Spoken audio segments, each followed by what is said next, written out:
To prove that Maya wasn't the monster everyone claimed she was, the first thing I did when I returned to senior year was approach her at the school entrance. "Would you like to walk with me today?" I asked. Seeing this, every student in school whispered that I'd lost my mind. As the academic golden boy, why would I choose Maya, known for her volatile temper and obsessive nature, over Sarah, the picture-perfect homecoming queen? Feeling the warmth radiating from Maya's surprised face, I couldn't help but smile. Maya wasn't unhinged at all. She was the most genuine person I'd ever known. On my wedding day 3 years later, Maya appeared in a stunning white dress, though she wasn't the bride. She walked toward me, her eyes blazing with that familiar fire. When she spoke, her voice carried that same cutting edge I remembered. "Honestly, your bride is pretty ordinary. Ever consider upgrading?" she said with a smirk. "Forget it," I replied, rolling my eyes. "You have that heart condition. Marrying you just to remarry later would be exhausting. My heart has a tiny defect." "I'm not dying tomorrow," she shot back. Everyone said Maya had transformed into an untouchable CEO, cold, distant, unreachable. Yet with me, she remained the same sharp-tongued girl from high school. People who didn't know our history probably thought we were bitter ex-lovers. The truth was, during our school days, I'd accidentally discovered Maya's carefully guarded secret. That's why she, despite being from the wealthy Sterling family, had always tormented me. Even now, at my wedding, she couldn't resist delivering her poisonous remarks. As she spoke, she suddenly leaned in close, her delicate fingers barely brushing my face. I froze, instinctively stepping backward. She lowered her gaze, studying me with a flicker of unmistakable hurt in her eyes. Then she straightened, forcing a casual smile. "Relax. Just removing some rice from your hair." Before I could respond, she added mockingly, "What did you think, that I'd actually kiss you? I wouldn't waste my time. You're not worth a second glance." I had to admit, she was right. She was wealthy, successful, beautiful. Why would someone like her ever be interested in me? After that cutting remark, she turned and left. I never saw her again at the reception. I had no idea that moment would be our final goodbye. 3 years passed before my heart finally gave out. I collapsed during a routine day at work, rushed to the emergency room as my world turned upside down. The doctor assured everyone it was minor surgery, nothing to worry about. But complications arose during the procedure, requiring an immediate heart transplant. My condition was critical, and there wasn't time to locate a compatible donor. Lying unconscious in the ICU, I could still hear fragments of conversation around me. My mother's quiet sobs. The devastating news that Sarah, my wife, had disappeared, leaving only a note. She'd written that I was a good man but had taken our entire savings account before vanishing, money I'd entrusted to her for my medical expenses. Her abandonment didn't surprise me. She'd chosen to run rather than watch me die, taking our future with her. I drifted in and out of consciousness for days until suddenly, I was on the operating table. When I awakened, the surgeon smiled and declared the transplant a complete success. "Whose heart is this?" I asked my mother. "I need to thank their family properly." My mother avoided my eyes, pressing a bank card into my palm instead. "There's 5 million here. Just focus on living well." I stared at her in disbelief. "Mom, where did you get this money?" "Your father and I saved it over the years," she said quietly. I didn't believe her for a second. 2 teachers couldn't possibly accumulate that much. But I didn't press, I knew they were honest people who'd never do anything illegal. After my discharge, my best friend visited with devastating news. "Maya is dead." My new heart seemed to skip, then race painfully. The words barely escaped my throat. "How? He shook his head helplessly. No one knows. I can tell you where she's buried, though. Maya's sudden death felt impossible. I'd always imagined that stubborn, fierce girl would live to be 100, probably tormenting people until her final breath. Driven by something I couldn't name, I went to her apartment. The door had an electronic lock. 3 failed attempts would trigger a lockout. I tried her birthday, her lucky numbers. Nothing worked. For my final attempt, I entered the PIN from the bank card my mother had given me, 77025. Reversed, it read 52,077, which sounded like "I love you, Nathan" in internet slang. The door clicked open, and my heart began hammering violently, as if warning me to turn back. But my legs carried me forward into the dusty bedroom. Maya's wall was covered with a massive collage of photographs, all of me. Some were old and faded from our school days.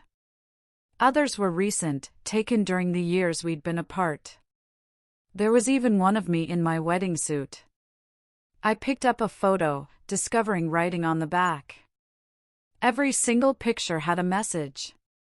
Nathan, you're brilliant at everything except reading people. Your taste is terrible. How could you fall for that fake Sarah? Nathan, you called me crazy? Just wait. Tomorrow I'm going to stop liking you. It's been a year, Nathan. I still like you. Nathan, why did you have to discover my secret? I never wanted anyone to know. Now I'm too scared to tell you how I feel. 3 more years. Every time it snows, I stand outside your building. Watching you with her in the snow makes my heart feel less frozen. Nathan, I'm leaving you everything I have. From now on, you're only allowed to smile, never cry. If you dare shed tears, I'll haunt you. I'm actually happy. Finally, I get to be with you. Now our hearts will beat as one until death separates us. Terrified that my falling tears would damage the photos, I desperately tried to wipe them away. Her words cut through me like shattered glass, each one a knife to my chest. I collapsed to my knees, clutching my aching heart. Maya, this is your revenge, isn't it? You resent me for learning your secret, so you're punishing me. You're so cruel. Now that your heart is inside me, I can't even consider dying. I'd never felt such crushing despair, suffocated by regret and grief so overwhelming I couldn't breathe. Tears blurred everything until darkness claimed me. When I opened my eyes, I was back in high school. Sunlight slanted through the trees as Maya leaned against the school gate, a lollipop between her lips. I checked the date, the exact day I'd discovered her secret. Maya! I ran toward her, pulling her into my arms. Her body went rigid with shock, hands clenched nervously at her sides, afraid to move. After a long moment, she looked up confused. Did you mistake me for someone else? No, I whispered, my voice thick with emotion. I placed my hand carefully over her heart. Maya, I missed you so much. I felt her heartbeat stutter, then accelerate under my palm. Looking down at her, tears filled my eyes without warning. Maya's cheeks flushed crimson, the color spreading to her ears. Nathan, do you understand what you're saying? Yes, I said with absolute certainty. I missed you. Maya froze, reaching up to brush away my tears, then stared intently into my eyes. Why are you saying this? Don't you hate me? Hate how I act like a psychopath and provoke you constantly? Her voice broke as she lowered her head in defeat. During our school years, Maya and I existed in completely different worlds. She was wealthy elite and the school's notorious troublemaker, while I was the bookish loner who only cared about grades. I didn't hate her, we were just too different, like a mountain bird and a fish traveling separate paths. When faced with her provocations, I simply didn't know how to respond, so I avoided her instead. Before I could explain, someone shoved Maya hard from behind, screaming at her. Maya, have you no shame?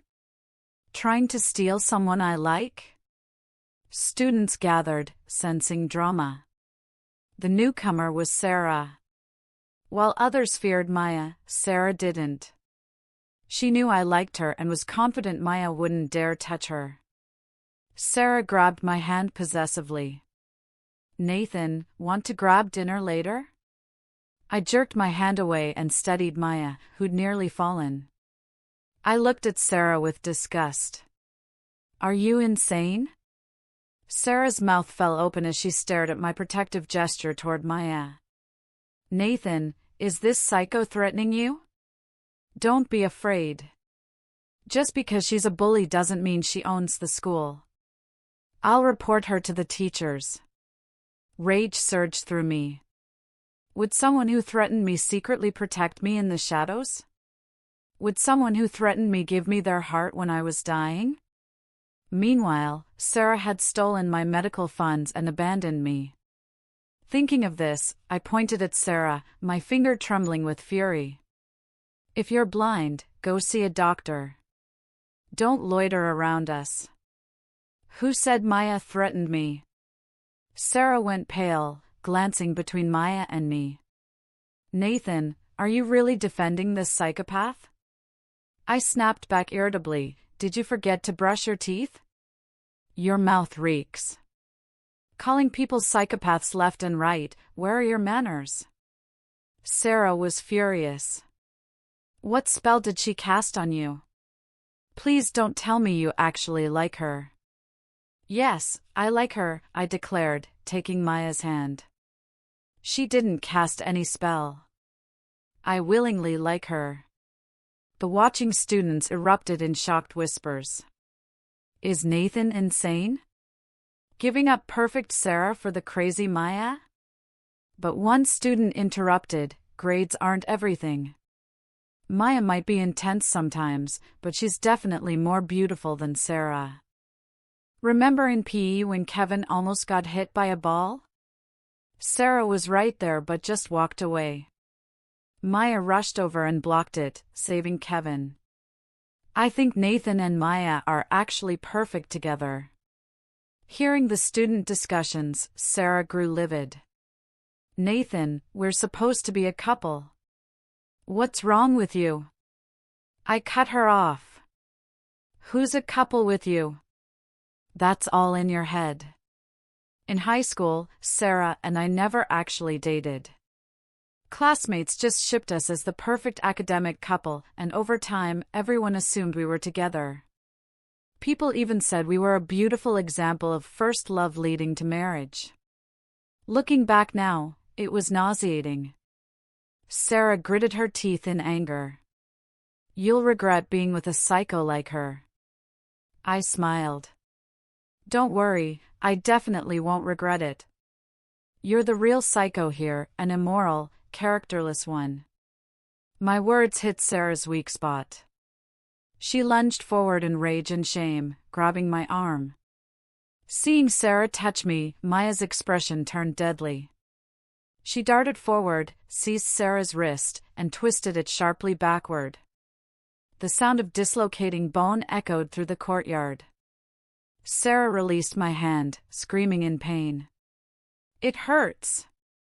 Let go. Maya's face was grim, her eyes wild as she twisted Sarah's wrist again with brutal force. If you dare touch him again, I'll break your hand. You know I'm psychotic enough to do anything.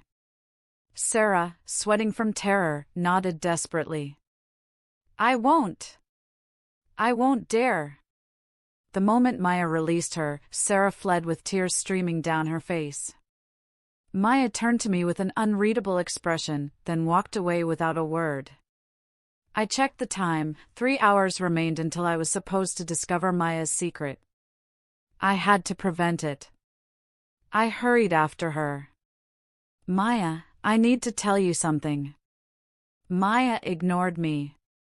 When we reached a deserted area, she suddenly spun around. You're not Nathan. Who are you? I stopped dead. After a moment of surprise, I asked, "Why do you think I'm not Nathan?" Maya's eyes darkened as she studied me with an indecipherable expression. I know Nathan's personality. I remember all his habits. I could tell immediately, you're not him. I was stunned. Maya knew me that well? I am Nathan, I insisted, stepping closer. I had a dream where the god of love told me you're my destined wife. He said I should be more cheerful and lively instead of being a rigid bookworm, or we'd have trouble getting along. I think he was absolutely right, so I'm starting to change. Maya's lips curved into a smile. Do you think I'm stupid? I moved another step closer, eliminating the distance between us. How could such a beautiful person be stupid? I wanted to tease her while also discovering if she'd confess her feelings directly or continue hiding them. You know me so well, do you like me? Maya glanced at me, paused for a few seconds, then said simply, yes. After speaking, she pulled a lollipop from her uniform pocket, placed it in her mouth, and continued walking without looking back. I jogged to catch up. Then why didn't you confess? I did. Many times. I asked, when? Maya stopped abruptly, and I bumped into her back. Her back was to me, her silhouette trembling slightly. In every teasing remark I made to provoke you. I was afraid of being too serious and scaring you, but also afraid of being too subtle for your dense mind to understand. And afraid that if you did understand, you'd avoid me. I won't avoid you anymore, I said, hugging her from behind. Maya turned and pushed me away. You're not Nathan. Stay away from me. I am Nathan, I said urgently. Really? Maya huffed, crossing her arms. You said you dreamed the god of love called me your destined wife. I nodded emphatically. Maya hummed softly. Since I'm your destined wife, come here and kiss me. What? Unwilling? That proves you're lying. I walked up to her, and just as she smiled expectantly, I kissed her cheek. Maya's eyes flickered with disappointment. Just one kiss? Before I could react, she pressed the back of my head and captured my lips with hers, soft as a feather at first, then deepening slowly as I closed my eyes. The gardenia nearby swayed gently in the breeze. In the dappled light and shadow, she held my face tenderly. Nathan, you're 27 and still so innocent? Maya's voice was barely a whisper. My head spun from the kiss, and I didn't quite catch her words. Do you believe I'm Nathan now?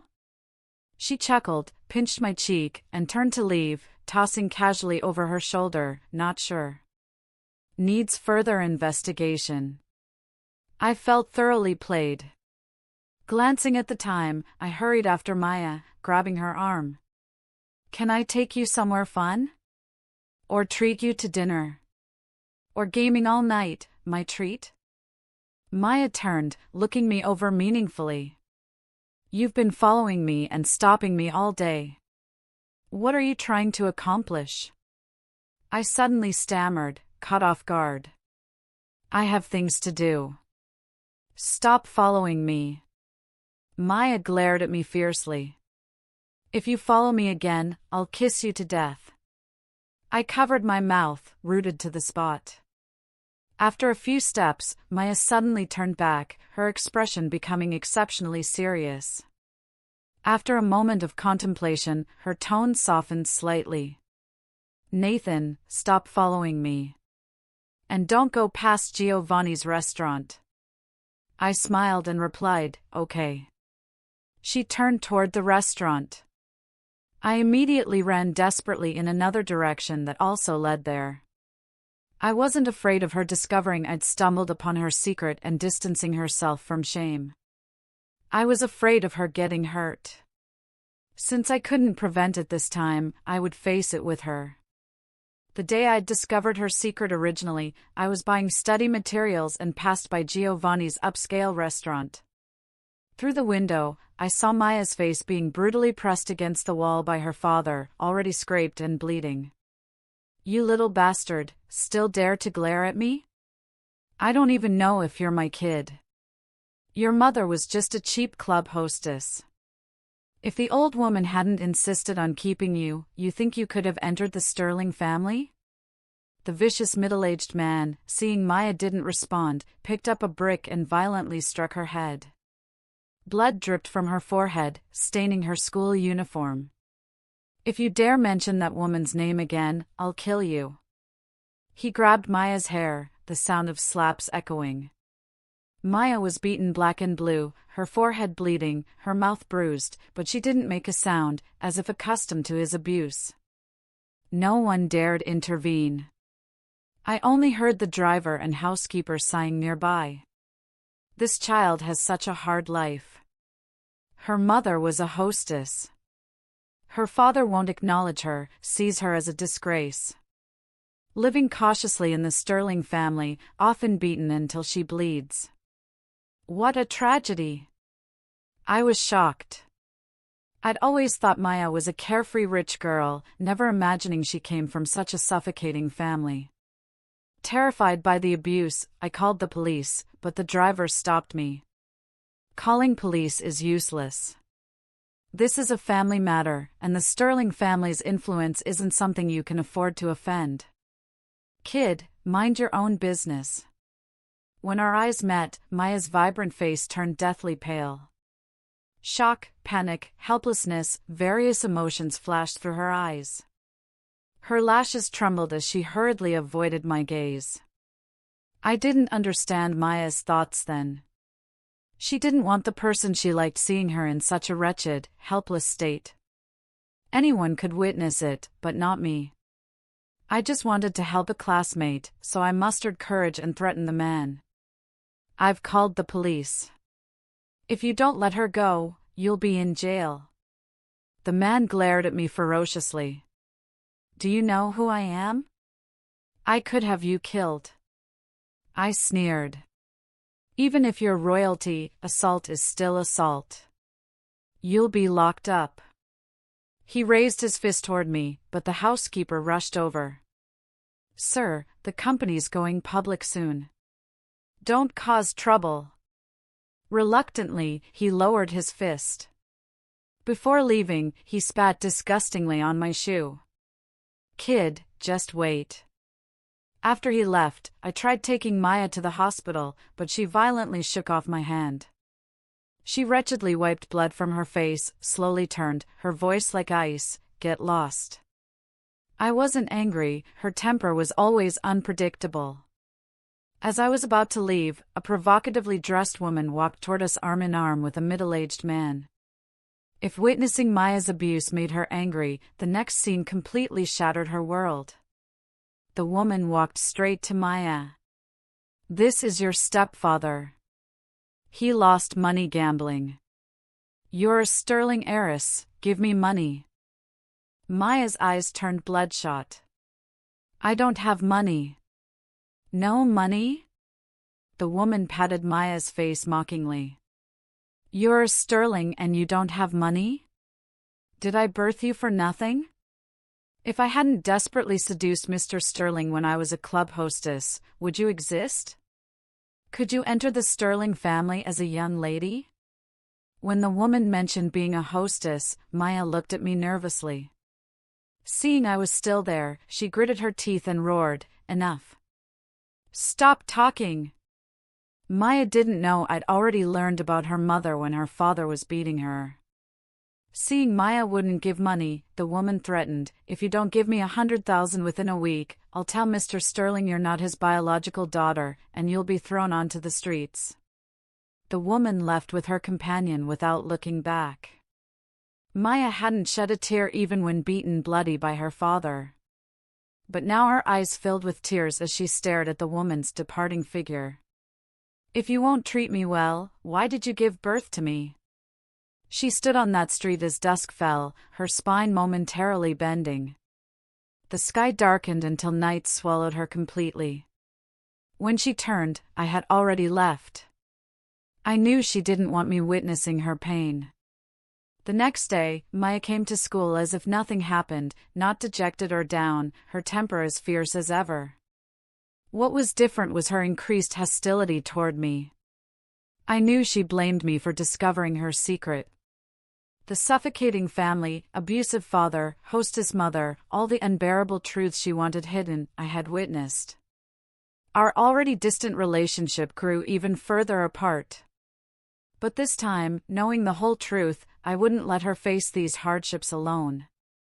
I ran breathlessly to Giovanni's restaurant. The scene before me left me astonished. Maya was holding a wooden stick, her father's face covered in blood as she forcefully pressed him against the wall. "Dare hit your father, you unfilial child," Maya sneered, tapping the man's head with the stick. "Remember this, from now on, every time you hit me, I'll hit you back." After the man staggered away, Maya's gaze shifted to me. Seeing me, the shock and helplessness were gone from her eyes. Soon after, Maya's mother arrived with her companion. Maya threw down the stick and slapped the woman. "I have no money. Want to threaten me? Go ahead." I didn't want to stay in the Sterling family anyway. I was momentarily stunned. How had events unfolded differently? Was it because I'd traveled back and changed the original course? After handling everything, Maya asked me, "What are you doing here?" She seemed exhausted, glanced at me, then sat on the stone steps. After bewilderment, I walked over and squatted before her, gently hugging her. "I have candy. Want some? It's very sweet." Maya's body stiffened momentarily. After a pause, she wearily buried her head in my neck, her voice muffled. "Yes, life is too bitter." I took out candy and fed it to her. "The bitter days are over. Life will be very sweet from now on." Maya, sucking on the candy, began crying. At our age of confusion, nothing goes as planned. I didn't ask what happened, didn't ask anything, just quietly held her. In this world, everyone experiences their own storms, each with hidden depths and brightness. No one can truly empathize completely.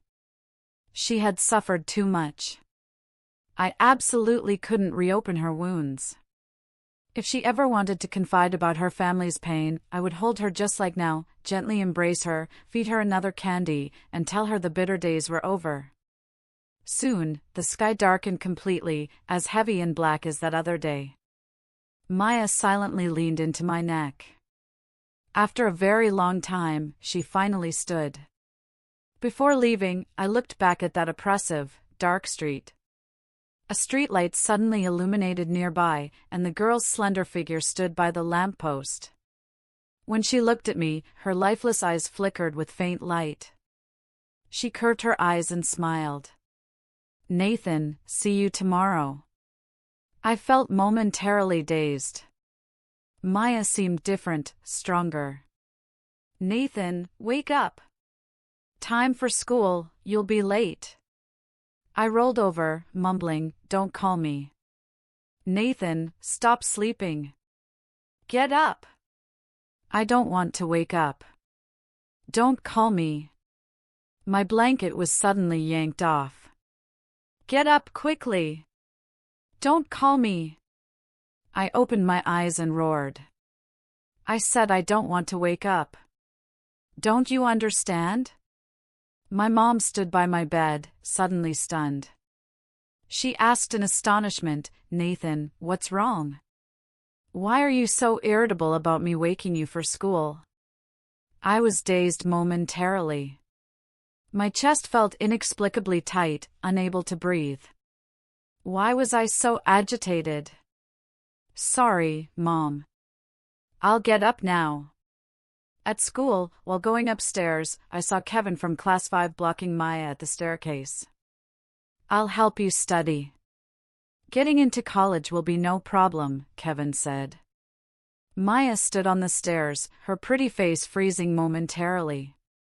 Seeing she didn't reply, Kevin nervously clenched his hands. Honestly, I like you.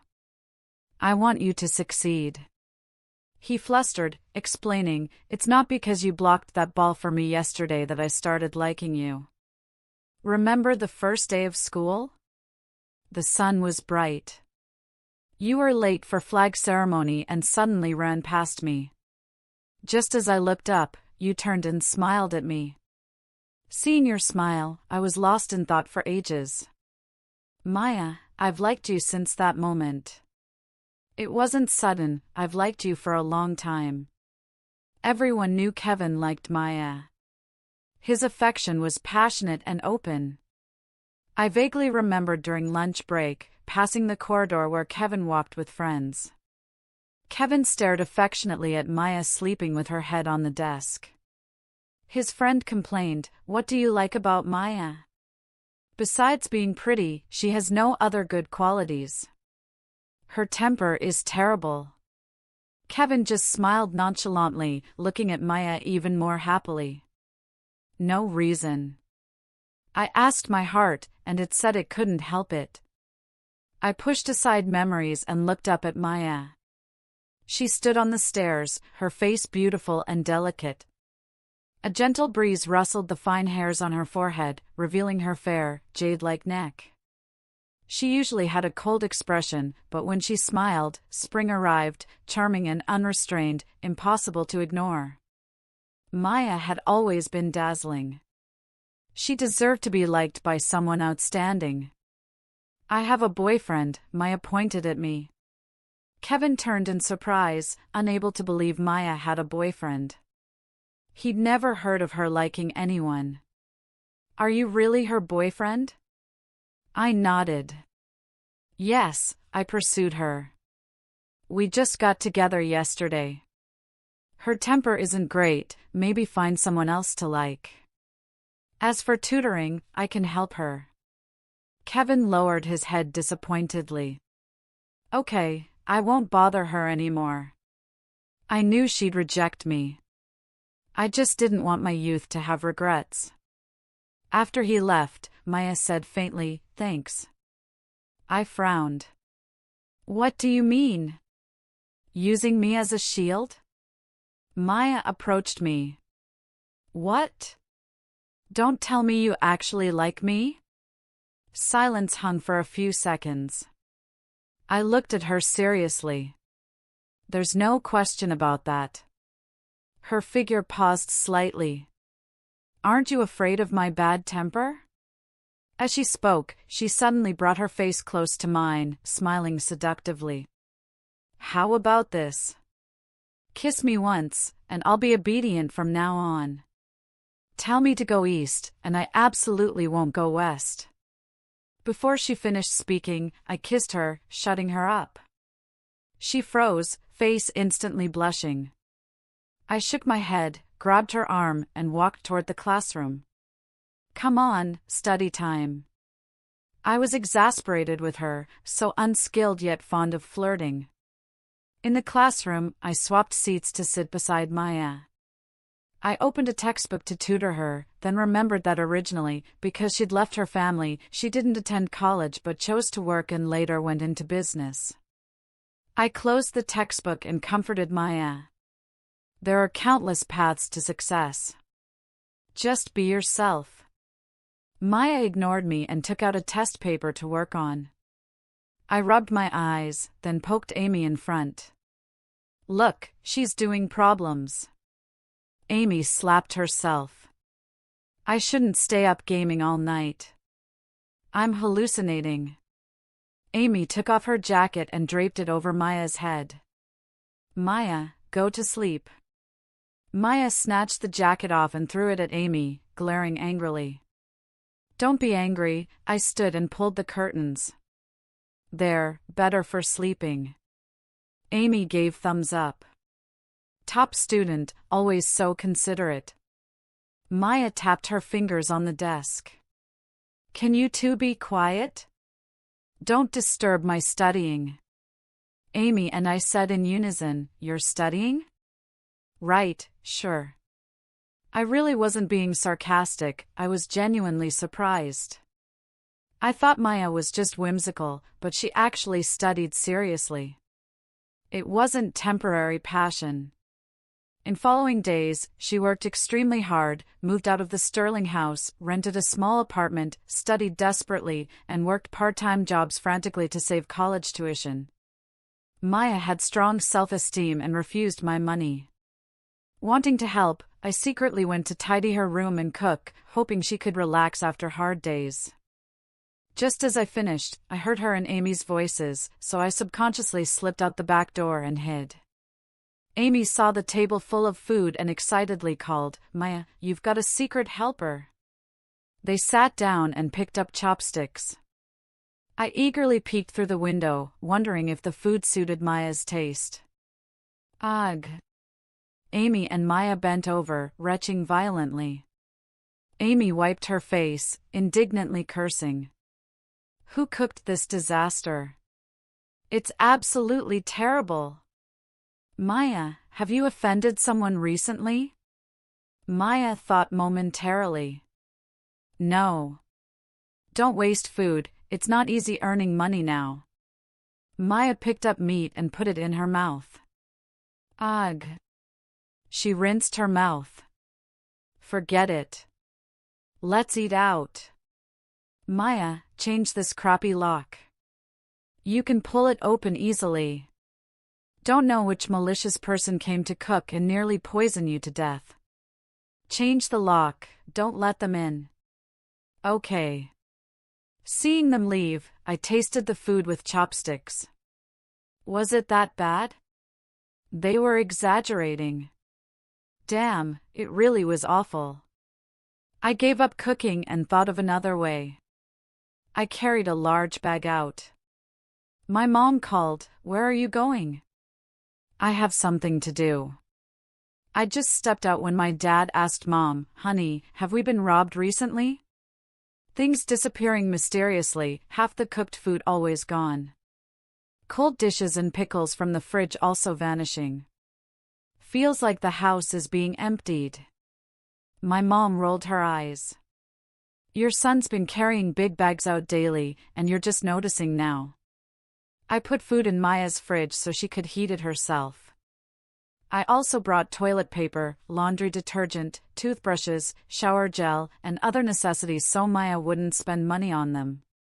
In our respective busyness, time flew.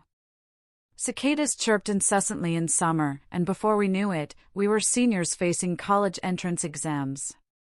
I asked Maya, "What school do you want to apply to?" Maya rested her chin on her hand, looking out the window, her voice lazy. Medical school. Why medicine? I was surprised. What about you? Maya lowered her hand, eyes curving as she looked at me, clearly changing the subject. I want to get into Columbia Law School. Maya's pupils widened slightly in surprise. Why do you want to change your major? After returning to high school, I'd never mentioned what major I wanted to study. How could it be a change? Current Maya always seemed to see through everything, making me feel like she'd been reborn too. If that were true, how wonderful. If she were reborn, she could face family hardships with more detachment and less pain, avoiding many bad things in the future. I hoped she could live easier this time. Seeing me dazed, Maya snapped her fingers. What are you daydreaming about? Why change majors? I smiled without answering because I wanted to be a lawyer. If any bastard bullied Maya again, I'd sue them into oblivion. I think lawyers are cool. I took strawberry-flavored candy from my pocket and offered it to Maya's lips. Here, open your mouth. Maya moved her lips. Ah. I smiled and pinched her fair cheek. So good. Let's work hard together and ace the entrance exams. The countdown numbers on the blackboard decreased daily. Soon, high school graduation arrived, our youth remaining in that scorching summer. Our sweat wasn't in vain. Maya and I successfully got into our ideal universities. After entering university, Maya and I were in different cities, talking on the phone for hours daily, starting a long-distance relationship. We occasionally argued. I heard from her roommate that many handsome guys were pursuing her. In anger, I bought a ticket to Austin to find her. On the train, I called Maya. "Pick me up at the station later." "Don't tell me you came to find me," Maya said. I had a bad feeling. "Don't tell me you came to find me too." We both sighed helplessly into the phone. "Let's find a midpoint and get off together." After getting off, it started raining. I stood under station eaves, waiting. Just as I wondered why Maya hadn't arrived, I saw a beautiful face magnified before my eyes.